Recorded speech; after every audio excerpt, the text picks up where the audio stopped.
Hi, I'm Stunning Stella Cheeks. And I'm the Enigma Aaron Klein. And this is Not Your Demographic. We used to be a feminist wrestling podcast. Shockingly, we'd rather talk about literally anything else now.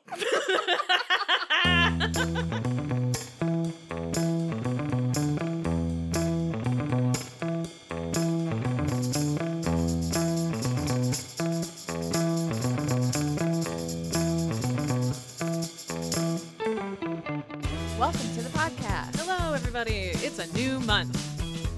Yeah. March. Yeah, we only record once a month now, so it's always a new month. Yes, I know that. I say that in the newsletter also, that it's a new month. It's a new month. It is. It is always a new month. Always. How you Time feeling? marches forward. How am I feeling? Emotionally fragile. How are you feeling? Similar. Yeah. Yeah. Yup. I'm just oscillating wildly between totally fine serenity and just deep despair Yes. I was doing and anxiety. I was doing some hard, sad sacking, super hard, sad sacking in February. Yeah, I just have like a couple of markers that were coming up this month, and I was like, I know I'm going to be sad about this stuff, and so I have to deal with it now. And I said on Blue Sky, I was like, I feel like I'm coming up on these things that are going to make me sad, and I should just listen to rumors and lose my shit because I felt like it would be very cathartic. And instead, I went manic as fuck. Super. I just shot up, and I was like, I don't care about these things anymore. Shot up physically, not drugs. Yes, exactly. Like my I know. I just feel like that was an important Yes, no, it's a good distinction. distinction. Yeah, it's so I'm feeling very manic, but like generally pretty good. I'm not like making reckless decisions. I'm just buying a ton of t-shirts from my favorite band. What's your favorite band? The Vaccines. I saw them in concert in January. They were a band that I listened to when I was at Shop Local many years ago, my first marketing job. God, 12, 13 years ago. That place that criminally underpaid you. Yes, I lived in poverty wages for like many years. Yes, that one. Yeah, they came up on my Spotify many years ago, and at the time they had 2 albums, and I don't know why, but for some reason I was like, this isn't a band anymore. I thought they broke up, and then a year and a half ago they released a new album, and it popped up on my Spotify like, you would probably like this. And I literally went, The Vaccines have a new album? And I went and I looked, and I was like, I've missed 3 albums. How did this happen? That's so funny. And so I've just been like, fixation, listening to all of their music nonstop. But it's been nice because like, I got into them like 12, 13 years ago. And like part of what I've been having big sads about is like the passage of time and how things change over like a decade, for example. And like, it's been really nice to be like, I'm very connected into this thing that was part of my life then and now. So I'm very manic, but in like a manageable way, which is nice. Yeah. What's your favorite band? Favorite band? Yes. I feel like I have like a really basic bitch answer. The band I've seen the most in concert is the Rolling Stones. Nice. I've seen them a lot of times. I've seen a lot of solo artists a lot. Like I've seen Kesha countless times. Yeah.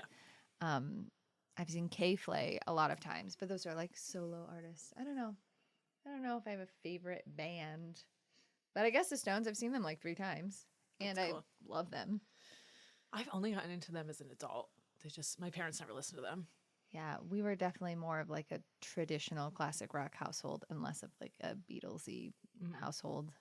And my parents didn't listen to the Beatles either. It was Elvis in my house. Yeah, mine was like fully just like the soundtrack of Supernatural.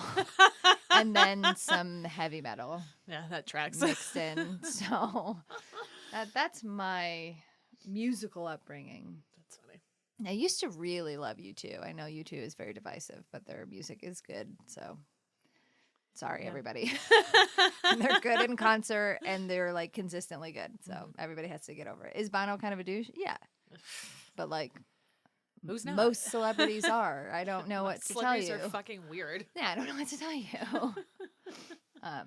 So yeah, I don't know. I don't feel like I listen to capital B bands a lot. I feel like I gravitate more towards solo artists than bands, weirdly. it's hard because I listen to a bunch of like older music, and that's hard to differentiate too. Like I love Benny Goodman, but I love Benny Goodman by himself. I love Benny Goodman and his orchestra. I love Benny Goodman trio. Like that also is hard for that type of music to be like, what's my favorite? Like I don't know. Yes, we have no bananas. I don't know. What a good title. Mm-hmm. Oh, these are books for your child. Oh, thanks. Shut up. I meant to. Ooh. Those aren't for your child, but if you want them, well, not the Wishbone one, but you could have the X-Files one if you want. Okay, yeah. I'll put it on my. I have a nice I little was case putting I'm putting on. stickers on this, and I was doing a lot of triaging and figuring things out. It looks good. It's So new, one of right? those books is written by Trent's mom, and one of those books is written by. Are they both written by Trent's? Yeah. Oh yeah, they're both Trent's mom. I bought the two written by Trent's mom. So those are children's books written by Trent's mom. Cute, Sue. Oh my god, that's so exciting. Are they cute? I love that. It wasn't you that gave Gene the Colt Cabana book. Yes, 100%. Oh, okay. I was like, I know someone else did. I mean, we have a lot of wrestling friends. So I was like, He'll be getting a lot of wrestling themed children's books because Fantastic. a lot of wrestlers do write children's books. Cool. I'm into it. Gene will be into it. He's getting into the like really loving to like sit and read time too. Yeah, I forgot about those. I meant to wrap them. I'm sorry. No, Just that's okay. throw them at your kid. Yeah, that's fine. You're like, would you like these? I'd be like, wow. Yeah. What were we talking about before? I was like, these books are your kids. Bands. Oh yes, bands. Yeah, I find I am more of a solo artist attendee. I love a lot of Riot Girl bands. Like I listen to a lot of classic rock. I listen to a lot of Riot Girl bands. If I'm thinking about bands, yeah, I'm a solo artist. Lover, I guess. That's funny. What is your rant? Let me pull my thing up. Hold on 1 second. How can you not just? The rant should be fresh on your brain, I take living in notes. your soul. I take notes all month, just like the newsletter. I put stuff in the newsletter all month, so at the end, I don't have to fucking deal with it. It's an easy thing to do. Anyway, okay, let's see.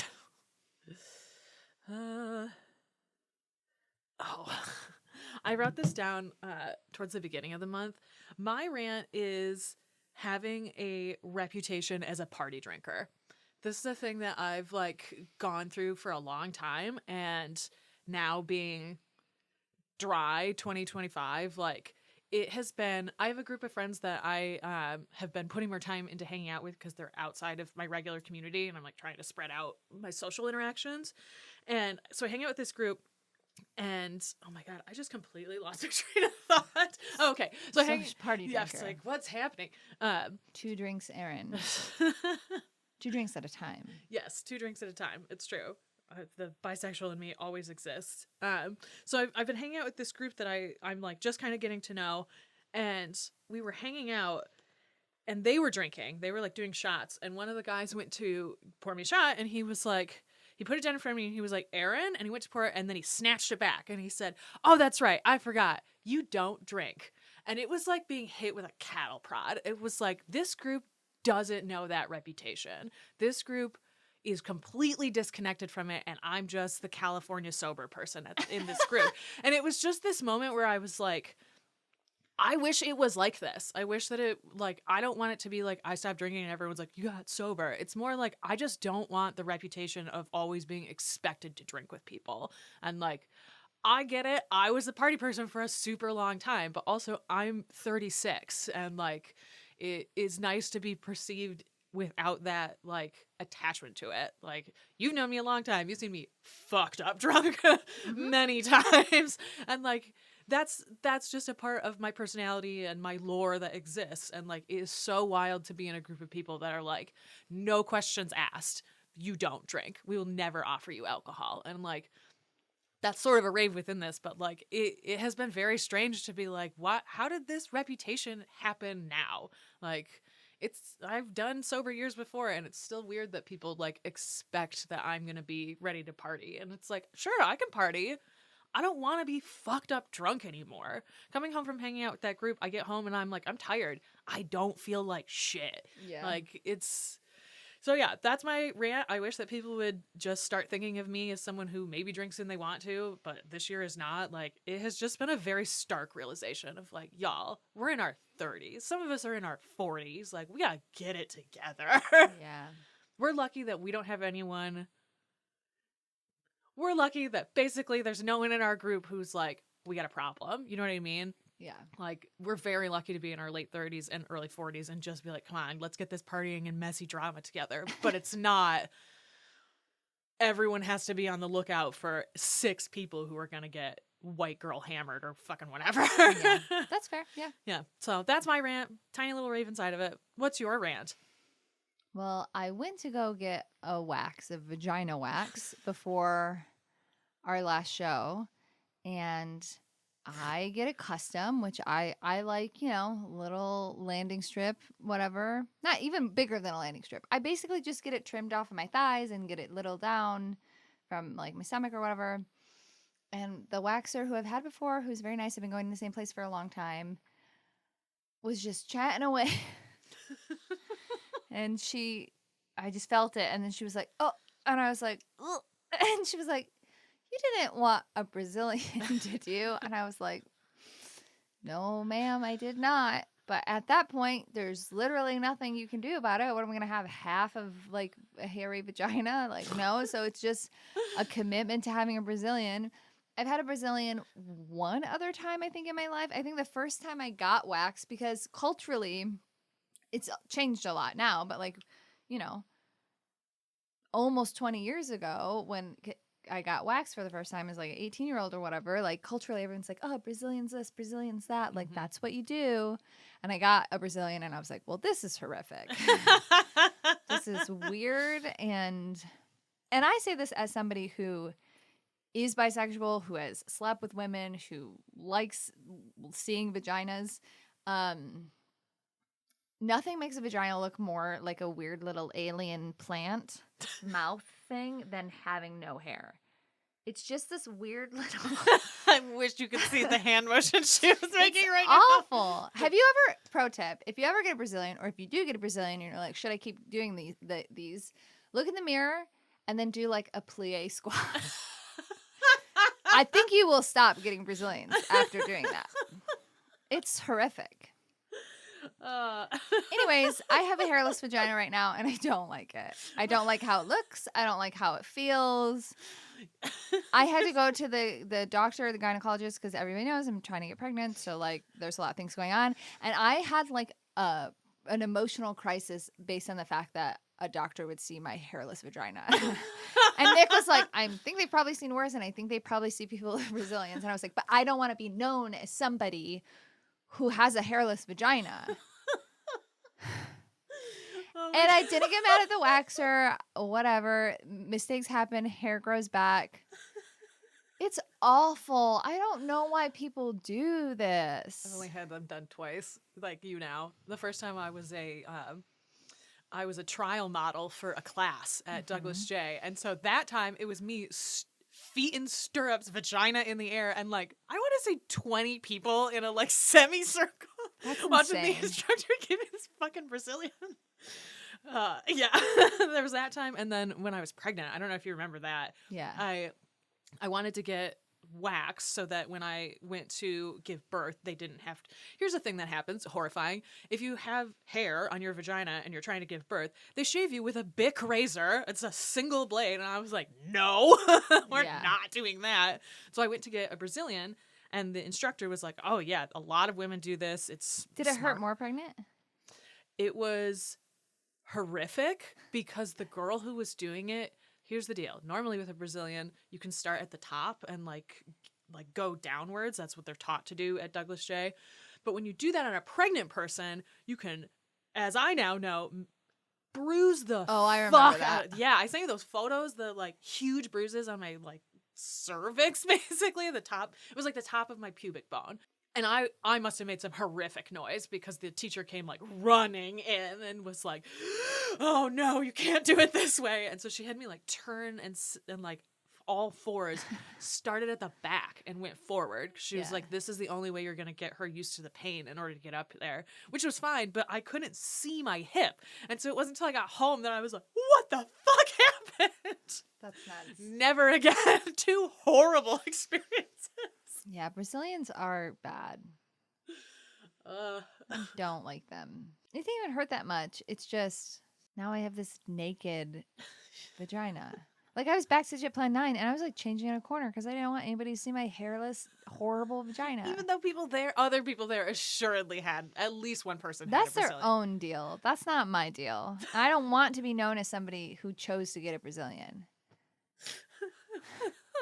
Because I didn't. I don't want to be known as a party drinker. You do not want to be known as someone who got a Brazilian. No, these are not compatible with my personality or who I want to present to the world.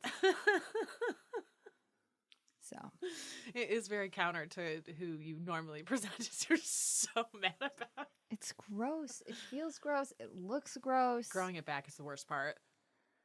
I mean, I get wax all the time, so I like do, and like, you know, whatever. It'll be fine. It's just also my hair on my vagina. This is just like a TMI for everybody, I guess. It grows really slow. Like, I don't actually have to get wax that much, so I don't know how long it's gonna take to grow back. Months. Awful. Who does this? And the only reason I even get wax, I'm not like, you know, people can get wax, whatever. I have a lot of mixed feelings about hair, etc. But like, I'm a performer, so like, I do have to get, you know, I don't have to, but like, it doesn't look like amazing with all your like pussy hair hanging out. But also, I get like insane ingrown hair, so like, shaving is not an option. Like, I literally have like scars from ingrown hairs that were so bad. So like, I have to get a wax if I want to do any type of maintenance. But I don't get Brazilians. This time you did. Sure did. Vagina talk. Gross. Do you have a rave? Yes, I do have a rave. I talked about this in the newsletter, but one of the things that I really enjoyed in February that kept me from total crushing depression was that I did Februlage, I believe is how it's is pronounced. It's a collage challenge on Instagram where they release a list of single words for every day in February, and then you make a collage based on that word.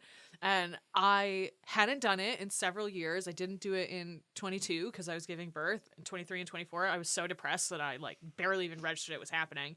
So this year I was like, I'm going to do this. It's a thing I like. It's a thing I want to be able to like sit and commit. I haven't made art in fucking forever.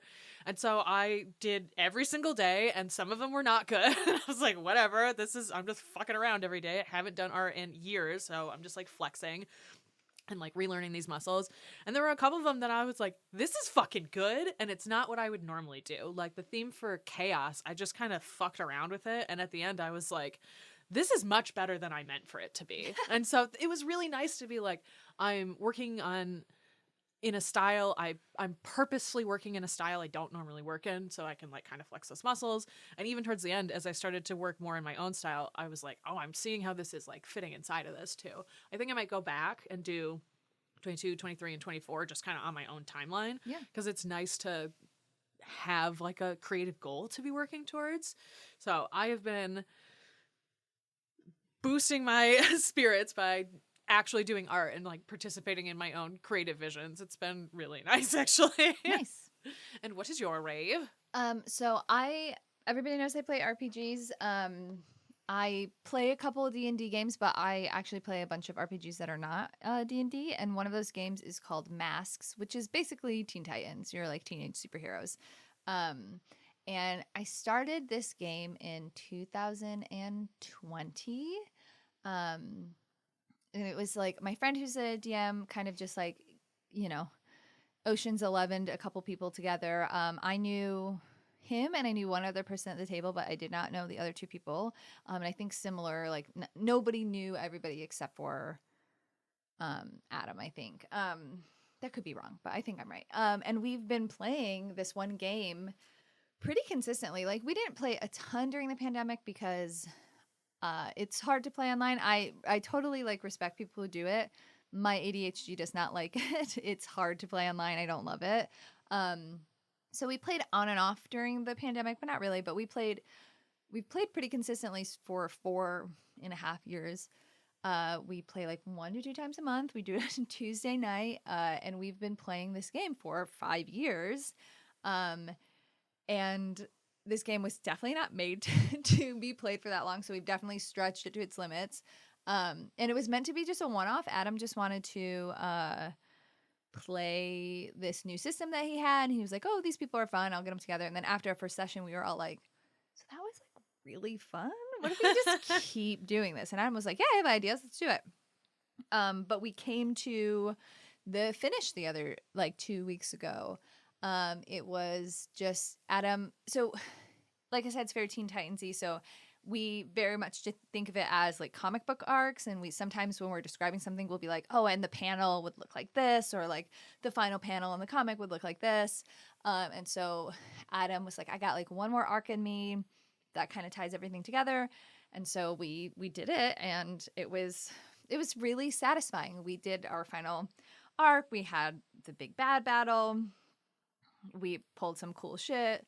I had a moment where you have this thing called a moment of truth where you're like unlock, like you basically win no matter what when you unlock this moment, and then you get to you take over the narration. You're like, this is what's gonna happen.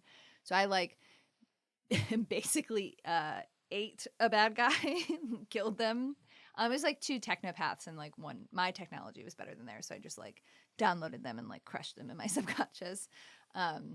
I turned into a giant dragon at one point. That was pretty cool because we were fighting somebody named Satanic Panic.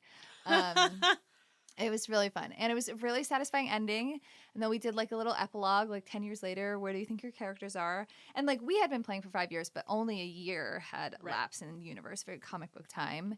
So that was like really, really satisfying. And as a lot of people who play RPGs know, like a lot of games don't last. Like scheduling's hard. People, interpersonal conflicts happen. You know, sometimes your table just doesn't jive. So kind of the magic of having a 5-year-long, pretty consistent, other than the pandemic, game, kind of incredible. Yeah. So it was just it was very satisfying. I think at the end we had over 50 episodes or whatever, which if you think we're playing a couple times a month, like, or once a month here and there, like, you know, they're all like 3-4 hours long. So we spent a lot of time on that, and that was just really deeply satisfying. It's like a good group. Adam is just like an incredible DM. He doesn't listen to this podcast, but like shout out to him because he's an incredible DM. It's so fun. And like we got to the end of it and we were like, do we want to keep playing? Do we want to keep playing this game? And we decided we want to keep playing this game specifically, but we're in the same universe, but we're doing it like 30 years in the past. So we're like in the 80s now, which has been really fun. We've only had one game so far, but like we're utilizing music a lot more and like atmosphere in different ways. And the last game that we played was our session 1, where everybody was kind of introducing our characters. And, you know, again, we have been playing for 5 years, so we're so used to each other's like characters to see. And again, a lot of us haven't played at other tables with each other, so you get used to one play style, and you're like, oh, what's this person gonna be now? So to get introduced to everybody's like new characters was so fun. And yeah, I don't know. It's cool. It's rare but great when you find a table that like is just a table you want to be at. And then to have the luxury of everybody actually prioritizing it, everybody committing to it, and then being able to tell a 5-year-long story with like a group of people, it was great. It was so fun. That's awesome. That sounds really fun. It's cool too to like, I've known you forever, and like to see. Yeah, these I had my games. very first D&D game in our house. Yes, exactly. Like I remember the start of I remember you before you were into D&D. I played an Eladrin Ranger. Yes, it used to happen. God, you guys met every Sunday, as I recall, too. And so, like, it's been fun to watch. Fun is maybe not the right word, but like it is satisfying to watch you complete a game knowing how many have gone by and have been abandoned or have to be reworked or whatever. Like it's satisfying as an outsider who's not like a part of this scene to be like, that's cool. Yeah, and it's like obviously we don't stream it or anything, and none of us are interested in doing that. But you know, I'm very into Critical Role and things like that, and so it is like a comparison thing where like those people play together for so long and they play these characters for so long, and you get that. Part of the reason I like Critical Role is because you get that long-term storytelling. Like, don't get me wrong, I love D20, but that's like fast and like let's fuck it up, and that's really fun and great. But like it's the difference between reading a standalone fantasy novel that's really good and then reading like an epic 8-9 book series where you get the like emotional investment, the payoff. Not that I would ever do that. I hate things that are more than trilogies, and I hate trilogies. Sidebar about me. I was gonna say more than 2 books and you're fucking Yeah, out. I Maybe love it. Even then, I love a duology, but what I'm saying, like, you do get that like sweeping, yeah. you know, long term. Like, the MCU has gone too far, but there is something to be said about like Avengers Endgame, where like that payoff was like kind of incredible. Everybody coming together from all of these different movies, and you know, again, that's gone too far, but there is something with like that long-term payoff storytelling, and it was cool to get that at my own table. And then also the like refreshment of like, now we get to like learn these new characters, and everybody's characters are so interesting. Like, I was sad when we were doing scheduling. I was like, oh, we can't play for 3 weeks. This is fucked up. I want to play. I want to play more because it's just fun.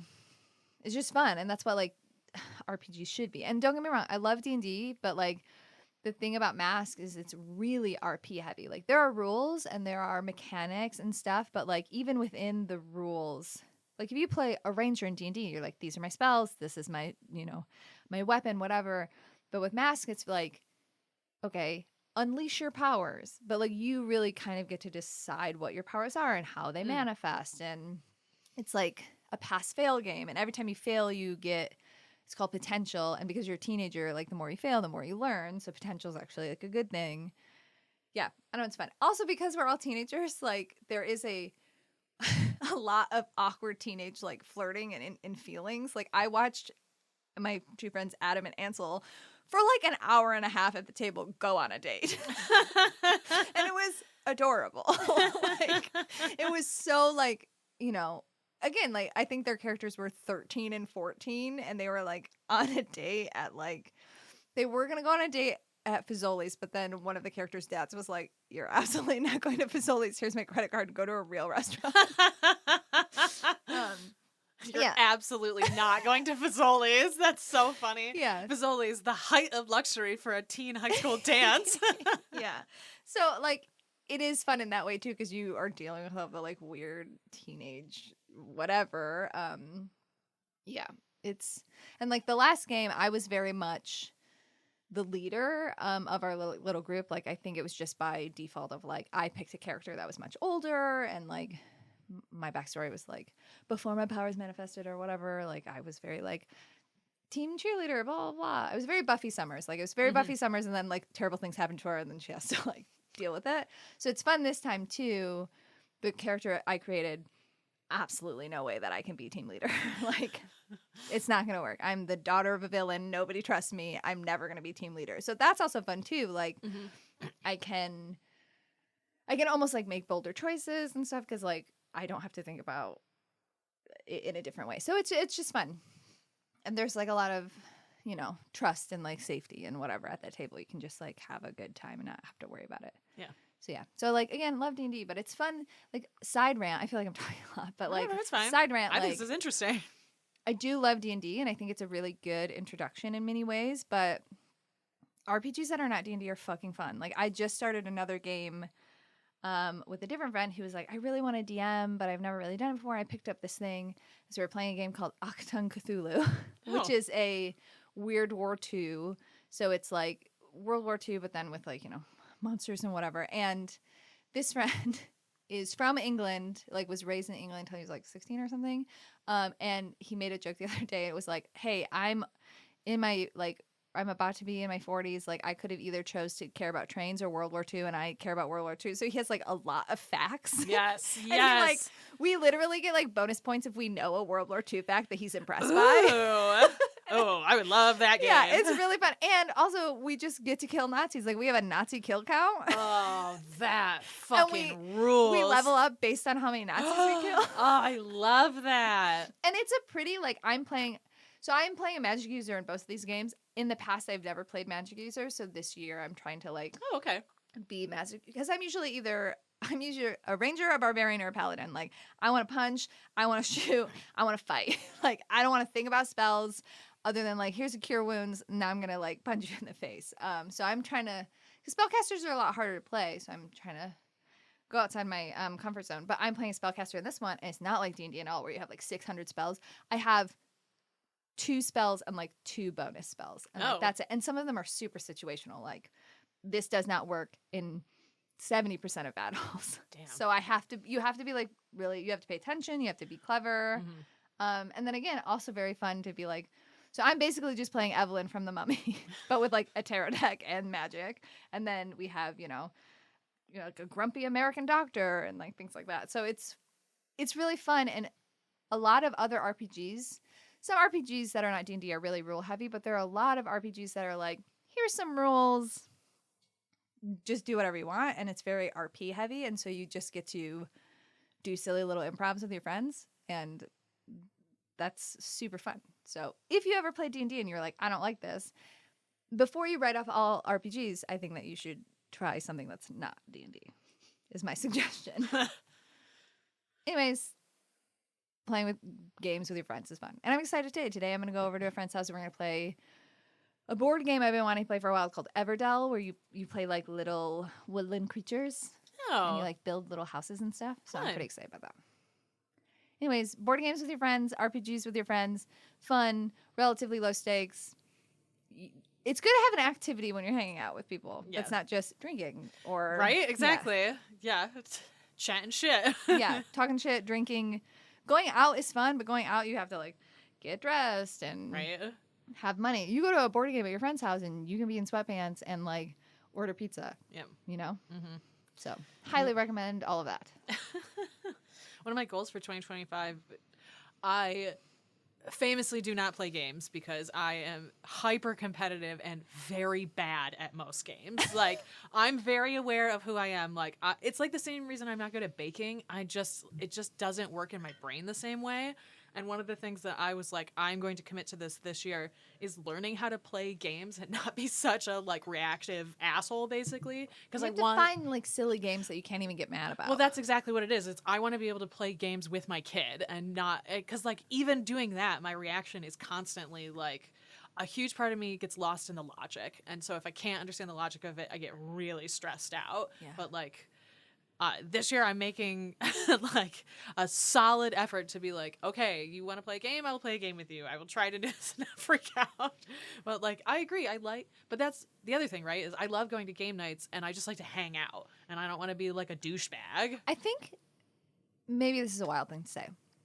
I think game nights should come with homework. I think everybody should be like, hey, let's have a game night. What game do we want to play? Oh, we want to play Everdell. Say, okay, here's a 10-minute YouTube link that describes the rules. Everybody watch this, and then we'll have a quick refresh at the beginning of the game, but then we can just have the game, because part of the reason people hate playing games is learning games. Mm-hmm. That's a frustrating part. And like, there's some learning by doing, but if everybody like watches a YouTube video, and there's so many explainer videos, most board games come with explainer videos now, just to like get an idea of it.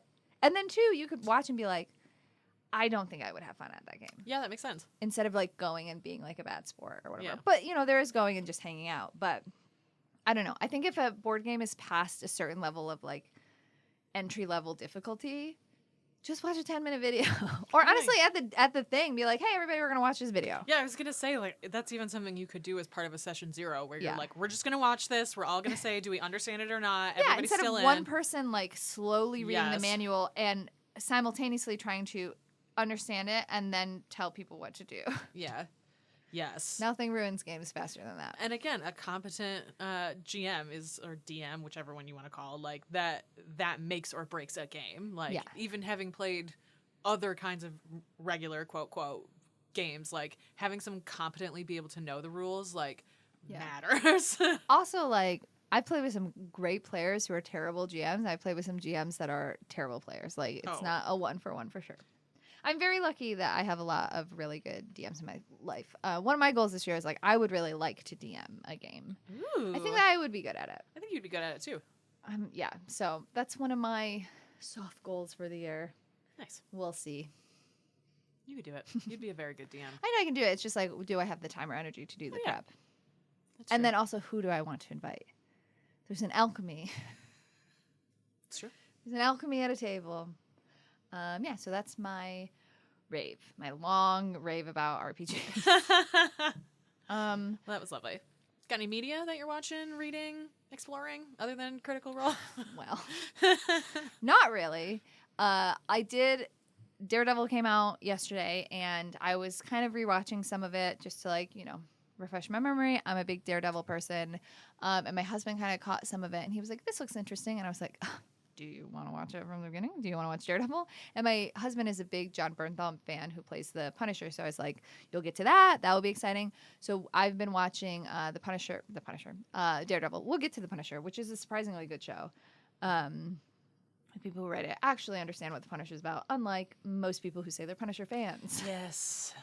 You mean the fascists? The fascists, yeah. The people who are like, oh, he's so cool, he kills people. He's like, he would hate you. That's not what he's about, whatever. So we've been watching Daredevil, which has been really fun because my husband's not a nerd at all. He's not really into superheroes. He's just not a nerd, which is fine. No. He's a normie. That's okay. He's been really into the show because Daredevil, the TV show, fucks. It's so good. The casting is perfect. I love it. So that's been really fun. Also validating because Vincent D'Onofrio's in it. And at one point, Nick was like, I get it. I was like, what? I've had a crush on Vincent D'Onofrio since I was like 16. It is weird. I understand it. But he's so so magnetic when you watch him. There's just something about him. So that was super validating. And then I'm slowly reading because I'm sort of in a reading funk, even with comics, which hasn't really happened in a really long time. I'm behind on my comics. I'm reading very slow. I'm not doing any audiobooks. So that's a bummer. But the book that I'm reading right now that I really like, when I have the energy to pick it up, is called Long Live Evil by Sarah Reese Brennan. It's so good. It is a fantasy novel. Basically, it's a girl who is in the hospital, a young girl dying from cancer. For context, the author survived cancer relatively recently. And she is really into this like fantasy series. And one night, a lady comes in and is like, I'm going to put you in this fantasy book if you agree. And you have X amount of time to get this particular flower. And if you get it, you'll live. And if not, then you'll just be stuck in the book. And in the real world, your quote unquote body will die. And she obviously leaps at it. And then she gets put into the book. She gets put into the body of one of the main villains. And so she goes, well, I know how this story works.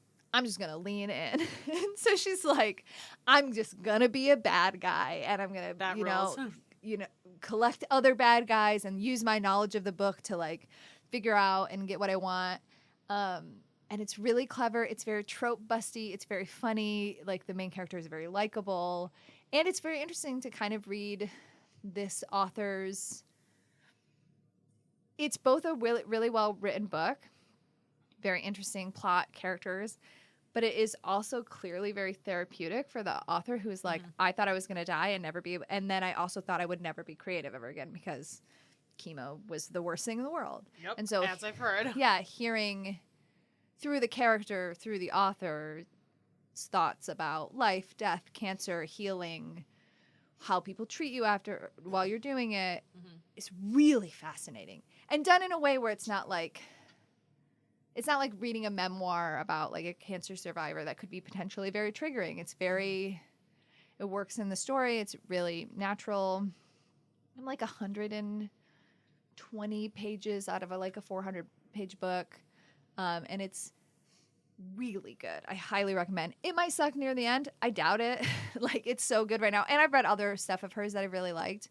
And if you liked if you like anything by Leigh Bardugo or if you like things by Holly Black, those are two authors that really went to bat for this book and highly recommend it. And those are two authors I really like. And so I trusted them, et cetera, et cetera. So that's the minimal media that I'm consuming outside of all of the Critical Role. Right, that's it. You're just mainlining that. I gotta get it done before April 10th. I'm seeing them live, and I want to be caught up on all three campaigns.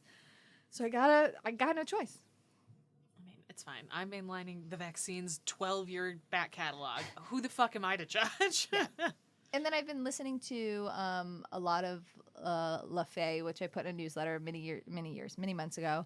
But it's just very gentle, jazzy. Love a gentle jazz. Just love a gentle jazz. What about you? What media? Oh, I've been watching Severance. It's that's right. So fucking good. It sounds good, but it sounds so stressful. It is very stressful.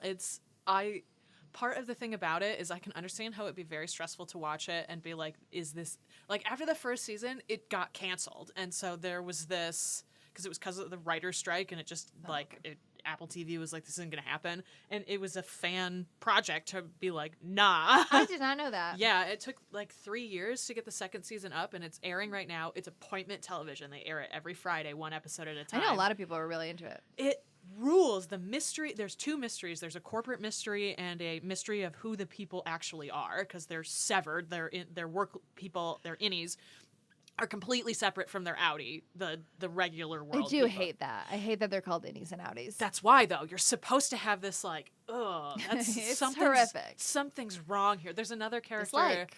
that I can't, Rickon, he calls him something like you're worky. And it sounds, Ew. exactly, it sounds even worse. And so there's this, like, Not my worky. yeah, like, it's, it's such an interesting show. Every single character has so much, like, depth. Everyone clearly has very well thought out structures to who they're playing, what the story is. Like, the guy who plays Milchick is just incredible. I don't know if you've seen photos of a beautiful black man in the greatest fits you've ever seen in your life. He's one of the main characters, and everything that has happened this season is every episode feels like a jaw drop, and a lot of them are jaw drops. Producer Bobby texted me and he was like, I'm watching this part of season 1. And I was like, girl, I don't even remember that. It was the craziest shit that had ever happened at that point in the series. And I was like, so much has happened since then. I literally forgot that happened. And like, it clips. That's the other thing. It's not a slow roll mystery. It's if Lost was good. Like, it's very, part of it also, I don't know if everybody knows this, the producer is Ben Stiller, who, Interesting. Exactly. And it's like, oh. If you think about his like actual reputation of like making stuff, he has a lot of hits. Yes, he's very smart, and he's very, like, one of the things that they've like talked about, not like explicitly in all the interviews, but that's been like confirmed, implied, is that he has the whole show mapped from beginning to end. And so Makes such a difference. it makes such a fucking difference. And especially now that it's like, okay, you weren't canceled, you got the opportunity to do this, and it's clear that by appointment television you're working to go to another season.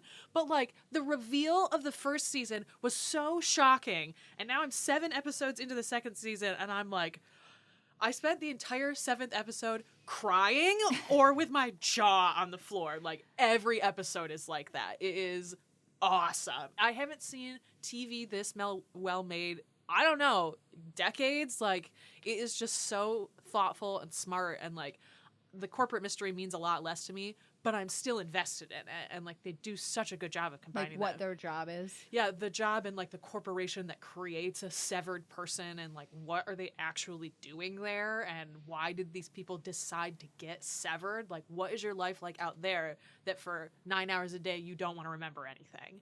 Like, it's one of the big themes of the show is consent.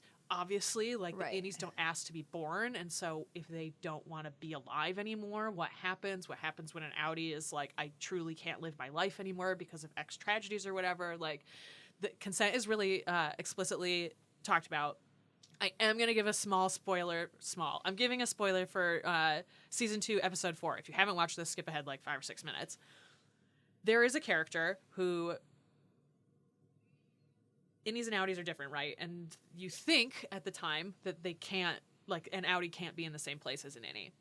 And so there's this woman, you discover who she is outside, she's inside, and she has this like love thing with Adam Scott's character. Mm-hmm. And they go on this like thing. I don't even really want to talk about it. It's an excellent episode, but they have sex at the end of it. And then it's revealed that, huge spoiler, don't listen to this if you don't want to know, that she's the outie version. And so what you get is this kind of horrible Rubik's Cube of 2 people consented to having sex, and then he finds out she's not who she said, so he's been raped. And also, the innie didn't ask for that, and so he's also raped her at that point. And it's like, how do you deal with that? How the fuck do you exist inside of this like complication? And I thought they dealt with it super well, but it was shocking. There's a lot of like truly straight up shocking stuff in the show. I don't think I've ever watched a show so well made that also made me just jaw drop all the time. So I cannot recommend Severance enough. It's so good. It's so smart. Ben Stiller's doing an incredible job. Like, cannot recommend it enough. Everyone in it is great. John Turturro and Christopher Walken, This is so good. You find this out immediately in the first So season. they're in a couple, right? They have. Yeah. They're not a couple. They have a love story, and so you then Ah. discover what's going on with them inside and outside. Like, it's so good. It's so good. So that's my media rave. Everyone go watch Severance.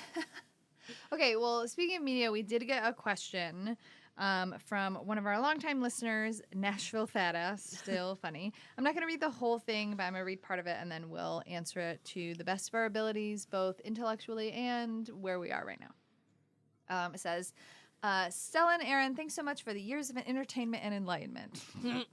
I apologize in advance if you've already discussed Neil Gaiman. We haven't, and his issues. I'm playing catch up on the podcast. I'd love to hear your thoughts on the situation, not just with Gaiman, but with the use of the term, quote, male feminist itself.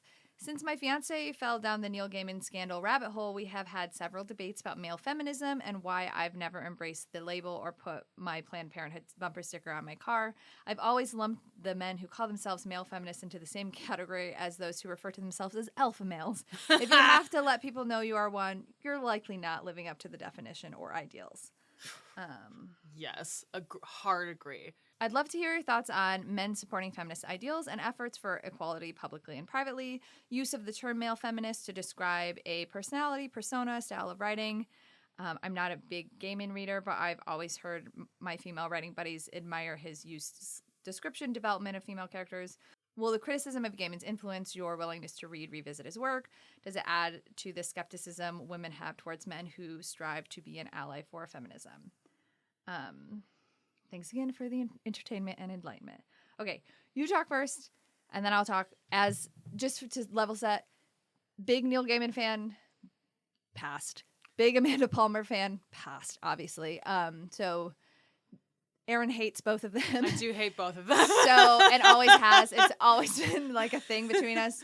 So these will be two perspectives on it. One from a perspective of somebody who would describe themselves as a super fan, and one who has never liked them Yes. at all. I read the first article a year and a half ago that came out and immediately was like, yup, that absolutely is true. That tracks. That happened. Like I've only read a couple of Neil Gaiman books. I haven't really even read any of his comics. I read Coraline, which I enjoyed, and then the other ones I don't even remember because I was like, I don't actually like these that much. But part of it for me was that, you know, that meme about the author's barely disguised fetish? That's what they always felt like to me. And there was just something about him as a writer that I was like, this is just not for me. I understand and appreciate why people love it. It's just not for me. The reason I turned on him is because he married Amanda Palmer, who's a huge piece of shit. She has been a piece of shit. She is a piece of shit. She will always be a piece of shit. Like, I went to her concert with you. That was like 13 years ago now. Super, super long time ago.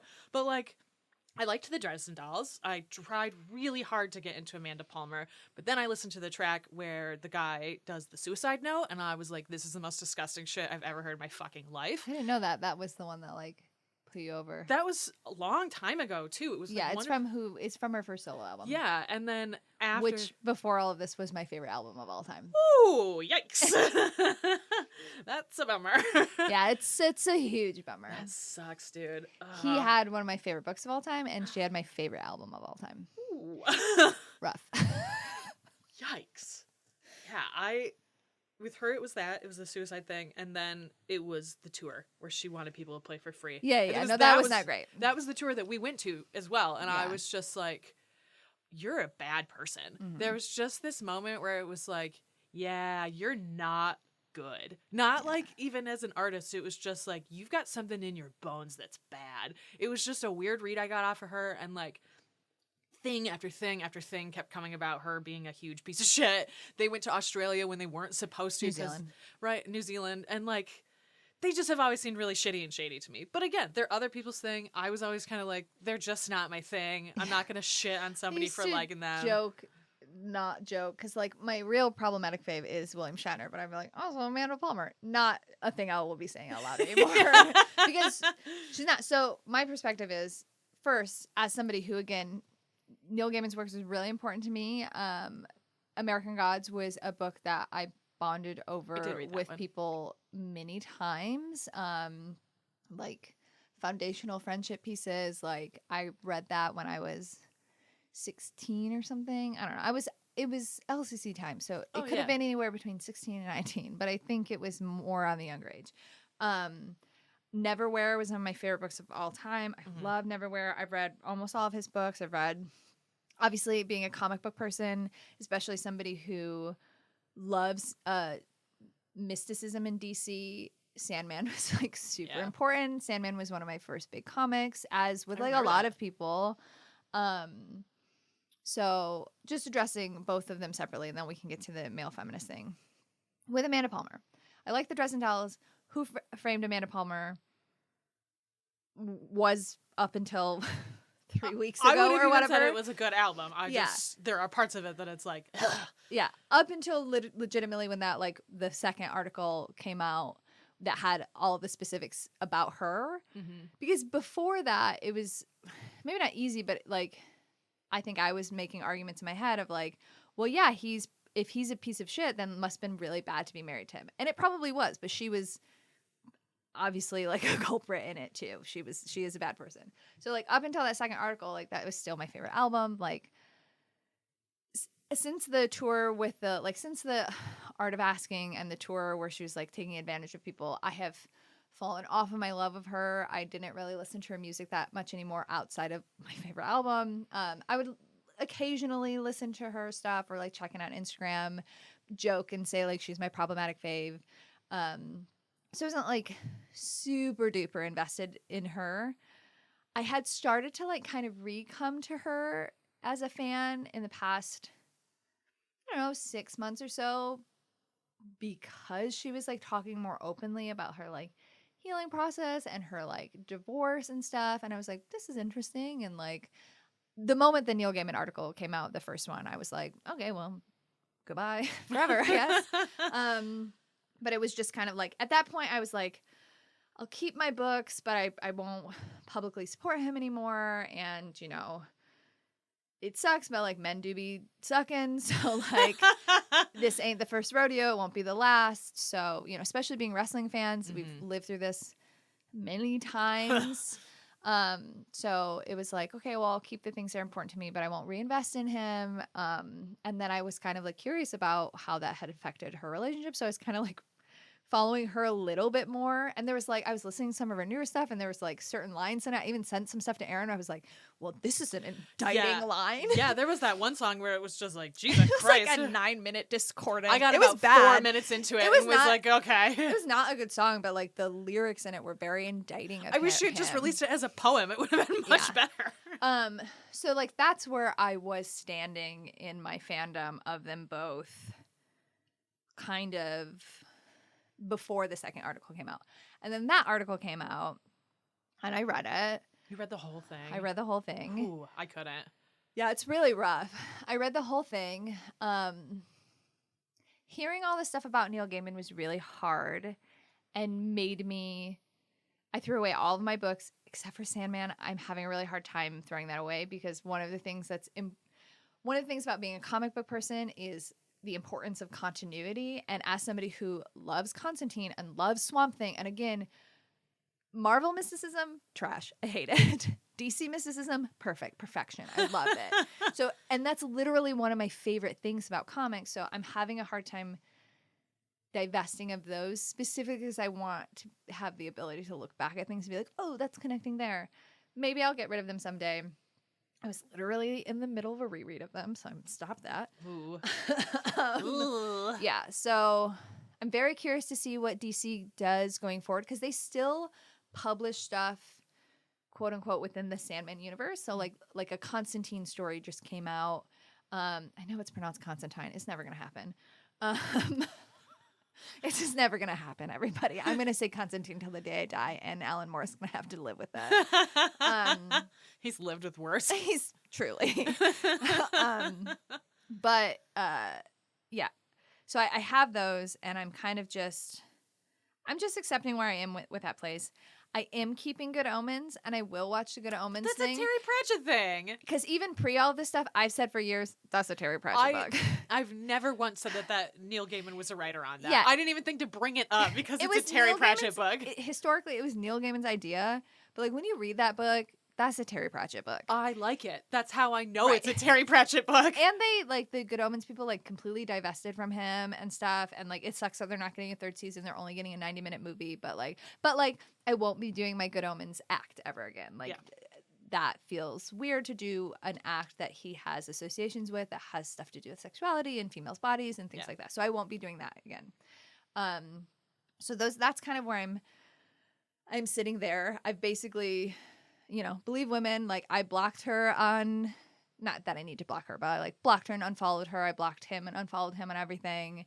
I absolutely believe all of the horrible things that happen. I was really shocked at first.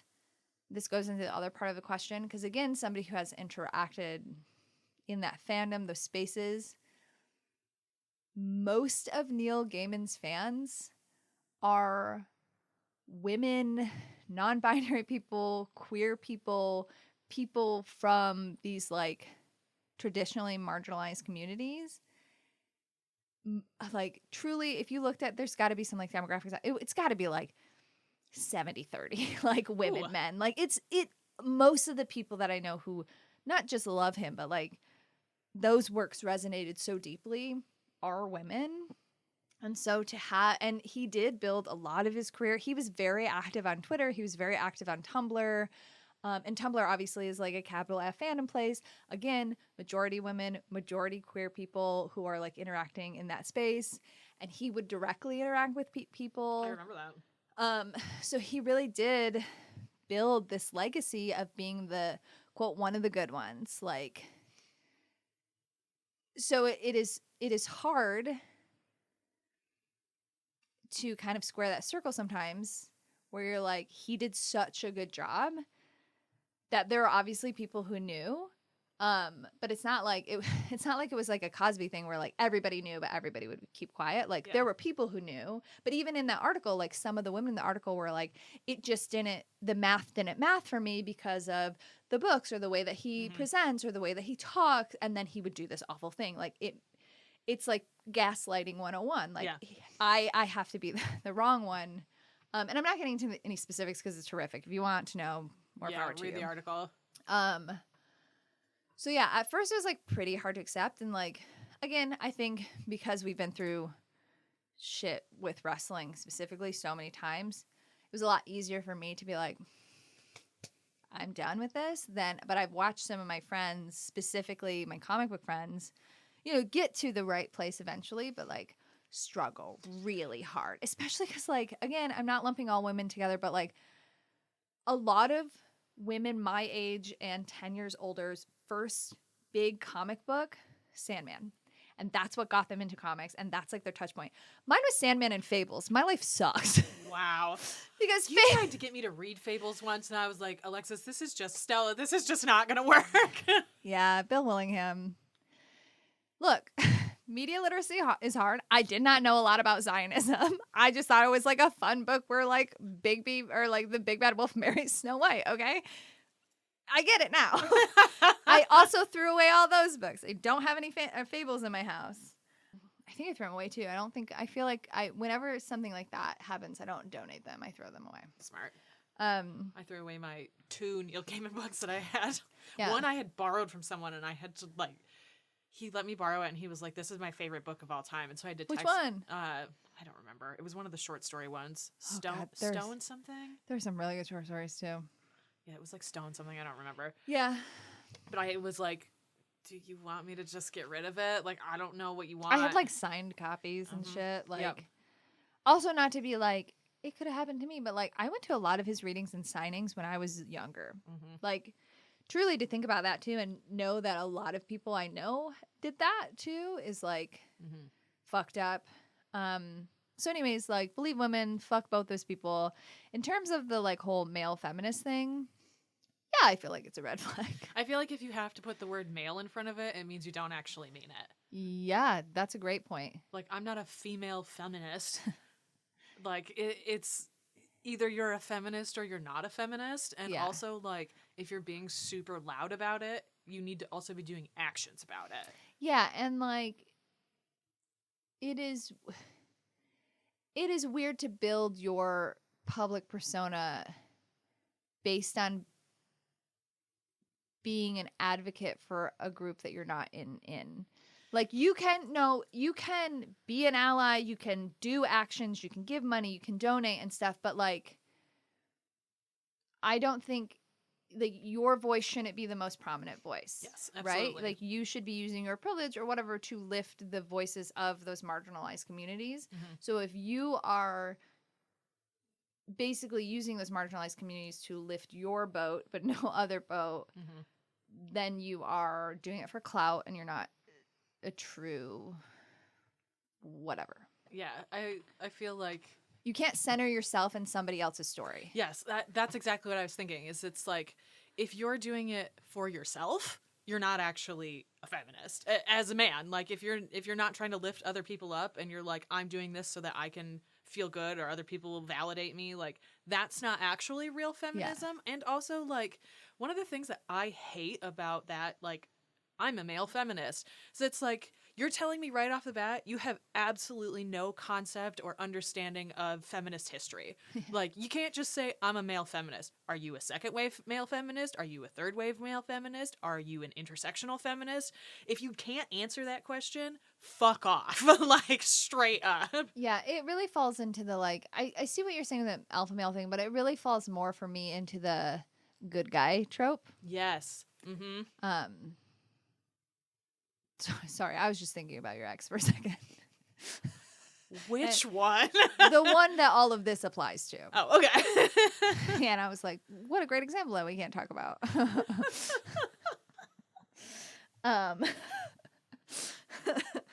He's still out there.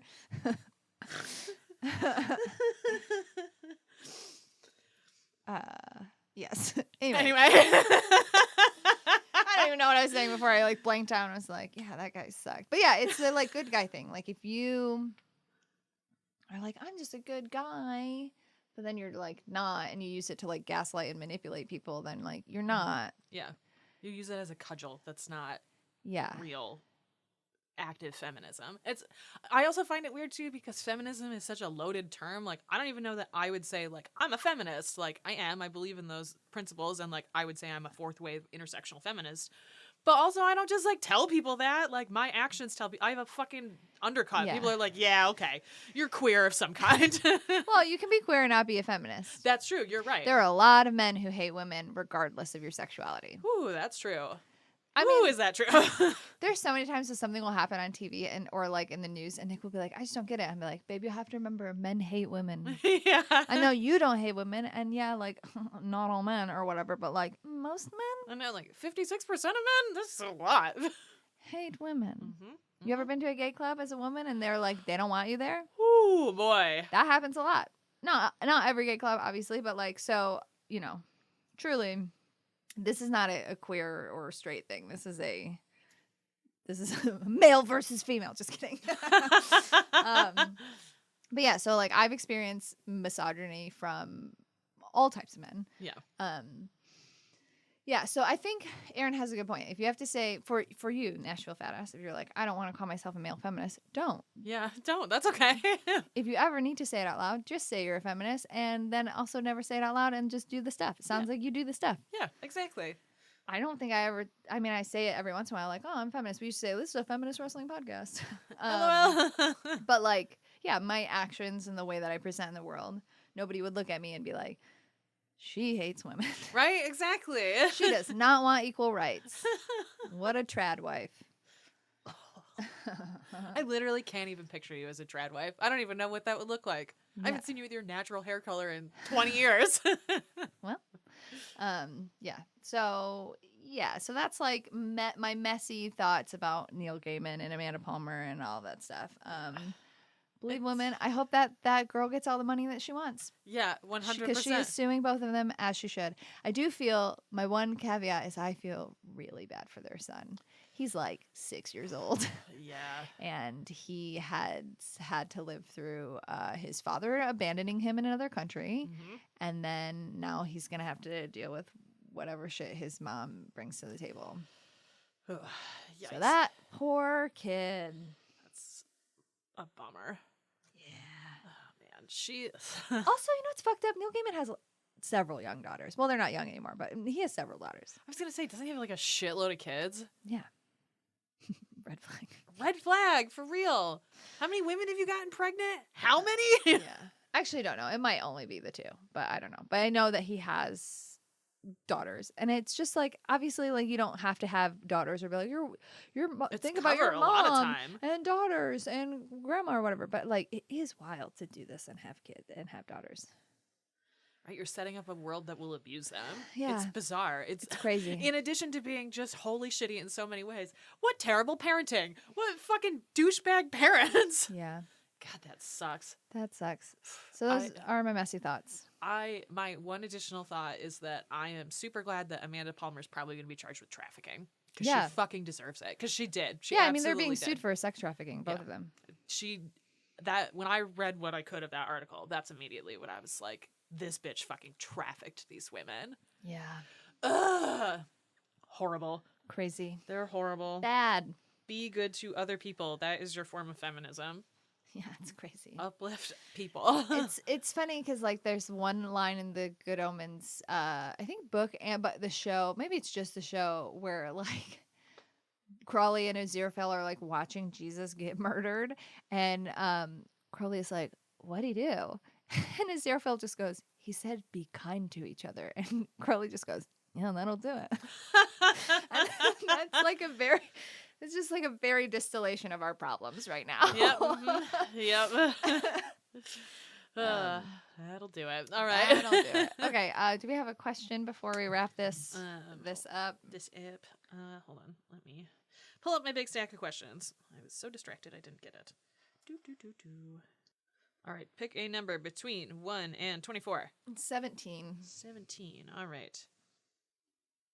What would be the worst animal if it were the size of a horse? We have had to have answered this I'm pretty sure before. I answered this on the website, actually. Oh, okay. Because I'm pretty sure I said a Pomeranian. All right, pick a different number. Here, well, actually, I haven't answered it, but we can pick a different one. What would I don't know. The size of a horse, an animal. A goose. Or a swan. Oh my God, how horrible. Geese and swans are mean, especially Canadian geese and swans. Mean. You're right. Okay. Oh my God, I cannot stop thinking about a giant goose. How terrifying. 8. All right. Oh, what's the book that you've recommended the most to people? Oh, Soulless by Gail Carriger. Oh, yeah, that's my favorite book of all time. Yes, that's true. I was just thinking, because I'm in this reading slump, I was like, I should just read Soulless. Also because, like, I've met that author before. I've gone to tea with her. I'm, like, I'm not involved in the fandom necessarily, but I'm, like, on all the forums and stuff. And every year for my birthday, she always wishes me a happy birthday. Aww. I was like, that's nice that the author of my favorite book still says happy birthday every year. Yeah, that's like so nice. So sweet. Also, those books fucking hold up. They're great. I love them. I think I've read the first 4. There's 5, right? There's 5. Yeah, I'm pretty sure I read the first 4. I don't remember why I didn't read the 5th one. It may have just come out, and I was like, I'll get it later. And just never did. Well, you know, I got them all. It's true. I should reread them. I also They're so silly and fun. They're just like absurd and just like a low impact reading, but they're also like well written. Yeah. Also, people talk about book boyfriends. Connell, come on. Phew. That's like my book husband. You can keep your Mr. Darcy. I'll take this Scottish werewolf. Thank you. Deeply on brand. Thank you. I think, what have you done for your community lately? Let's see. This month I decided that part of what I wanted was to invest in print journalism. So I got a bunch of like hard copy subscriptions to places, including Wired. Wired is doing incredible fucking coverage. I put this in the newsletter too, but like I used to have Wired magazine. I when I got it for a long time. It was really good. It's like $12 for an entire year. Yeah, of it's stupid. I don't know how it- they pay people. They put out something yesterday that was like, we've had such an overwhelming number of people who want to pay us more that we now have like an open bracket where you can pay whatever you great. want. Right? I was like, I paid $6 while it was on sale. I didn't like, I would have paid more for this. The reason I don't have Wired anymore is because I have this completist brain. I would want to read the whole magazine and then they would stack up and then I would feel massive amounts of guilt. Yeah. So now I just read random articles on the internet. I mean, that makes sense. You can get a digital subscription too, which is also nice. Would probably not freak me out as much as the magazine staring at me. Yes, part of why I wanted to get why I wanted to get Wired, and then I also am getting Vogue now for the I don't think I've ever subscribed to Vogue actually, but Teen Vogue or Vogue? Vogue. Teen Vogue doesn't put out a print subscription anymore. Oh, that's a bummer. I know they're still doing incredible online work, but they stopped making one in October of last year, I believe. That is a bummer. It's expensive to print. It makes sense. Yeah.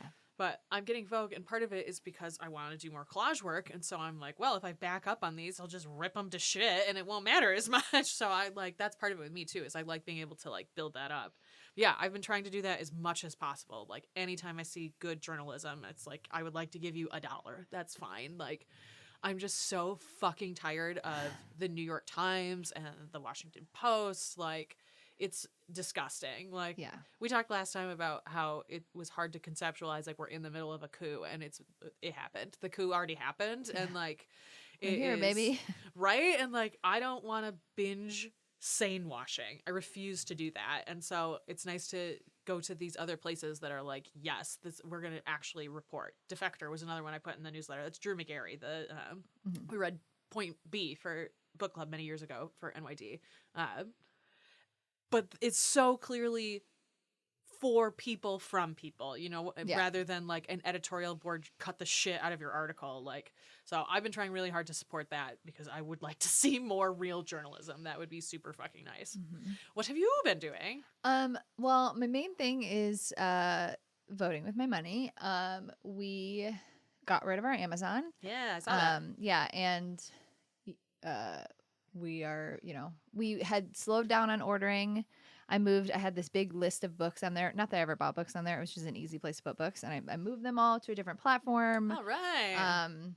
There was like one or two things that was on one of those lists that I was like, I can't find this anywhere else. I'm just going to do this now. And then, cancel it. But like, yeah, so we don't have an Amazon subscription anymore. I haven't shopped at Target in many months and plan on not doing it. Same. Fuck Target. Yeah, we've been doing a lot of, Costco to like vote like that way. I love Costco. That's how I know I'm an adult who's almost 40. We order from Costco. I've never been inside of a Costco. What? We just order. We're very busy. We're big orderer of groceries. We order from Costco a lot. They have the best diapers. Like tried and true. They are the best bang for your buck, and also like they just work very well. If we, knock on wood, do become pregnant, I have a lot of experience with cloth diapers, so we probably will just do cloth diapers. Horrible. I have nannied for people who do that, and one of the preschools that I worked at were fully cloth diapered, so I'm very used to them. So I think that I would just deal with them. It's really not that bad. They also do. Costco does like bulk wipes, which are both the scented and non-scented ones are excellent. We still have like a crate of them because we use them all the time. So I would also highly recommend that. We should go to Costco sometime. You like don't know what it looks like? No, I just assume it looks like a Sam's Club, which I haven't been to since I was like 8 years old. So I have like a pretty skewed view of what Sam's Club looks like. It's a huge warehouse, so you can see everything. Yeah. But the whole deal with Costco is that they constantly move stuff, so you don't actually know where anything is. So you have to go through the whole store. So you spend time. That's psychotic. It works though, and like I stumble across stuff. And I'm like, you know what? I do want 85 of these fruit bars. This is perfect. That's crazy. Do you want to buy a laundry hamper and a grill? That's so crazy. Yeah, so that's the big one, is more voting with money. But then again, like every time I get paid, I look for new things. I just donated to, I'll put it in the newsletter, but it's an organization that helps women in war-torn countries give birth and have healthy babies. That's nice. So also, like, I feel like I'm going to up my donation to Sesame Street. I'm really stressed about Sesame Street. I'm really stressed about public broadcasting. as somebody who grew up not only watching it, but like literally like lived at one of the stations because my grandpa was like one of the higher ups. Like I have such a deep emotional attachment to it that I'm like really stressed about Sesame Street. Very specifically Sesame Street. Anyways, I feel like Sesame Street will find a way. yeah, I mean, I already give them $50 a month, the Sesame Street Workshop, which you can give to which helps with their education programs. But I feel like I'm gonna give more. Elmo's got to stay around. We gotta keep him. I mean, who am I to argue? My kid loves Elmo. Gotta keep Elmo. Yeah. So, and you know, still volunteering stuff. I have, when it gets warmer, because I'm a wiener. I'm gonna do more volunteering outside, and because once it's warmer, I won't be doing reading buddies anymore because the school year is out. So I'm researching where I want to put my energy once that is out. Once reading buddies is over. So if you live in the Chicago area and you have suggestions for good places to volunteer in the summer, please reach out to me. Yeah, but my big one this month was being like, fuck Amazon. Yeah, I'm done with this. I'm not on Twitter. I'm not on Amazon. I don't go to Target. I'm going to slowly try and divest from Google. It's going to be hard because so many people want to use it for work. I still have Facebook because I need it for work. Yeah. The moment Blue Sky has their Instagram, I'm out. I'm ready. I'm ready to pop off at Instagram. But Facebook is going to be tricky because I use it for work. And like those are things where it's like I might just have to keep it to. But I did take Facebook off my phone. Good. Huge improvement in my life. Yeah. Because I hate notifications on my phone. So if there's a little red dot, I will open the app just to clear it. But opening the app is opening the app. Yeah. So honestly, having that and checking Facebook every week and a half, glorious. Yeah. Mm-hmm. Glorious. I haven't checked my Facebook in like 6 years. A super long time. Mine is only up because it used to be connected to your Instagram, and there was no way to shut one off without the other. Yeah, I know. I tried to tell my boss to delete our Facebook because I was like, I don't update this, and it's useless. It's useless. And then she did it, and then we couldn't like use our Instagram. I was like, oh, fuck, never mind. Yep. Mm-hmm. That's the only reason. And because, like, I get tagged and stuff for burlesque, and it's like, yeah, this is free advertising. I don't care. Put it on my page. I'm not using my page. Although, this year, my fucking Facebook blew up with happy birthdays because I had to link our fucking Instagrams. And so I got so many people who were like, happy birthday! On my birthday? On your birthday! It happened like... It was all over Facebook, apparently. One of my sisters was like, what the fuck is up with this? It's not your birthday. But I had like 9 people contact me. Like, that's so funny. Happy birthday. And then I had to be like, it's actually my boss's birthday. Thanks for checking in. Nice to talk to you. Your boss. I mean, for NYD, you're my boss. And for Plan 9, I'm your boss. Yeah, I know. I don't have to specify that for Plan 9. I'm not the boss. I'm everybody's boss. I'm like no one's boss. Babysitter. What I am. It's true. Stupid. It's true. I'm leaving it in. Fuck you guys. I made a bunch of memes about it. You don't want to see them. Yeah, Aaron has a whole folder of niche memes. I sure do. Psychotic memes. All right, that's it. Kind of a long episode, but whatever. Deal with it, I guess. Deal with it. All right. That's it. Have a Wednesday, even though it's not coming out on Wednesday. Have a Wednesday. This upcoming Wednesday. Yeah. Bye. Bye.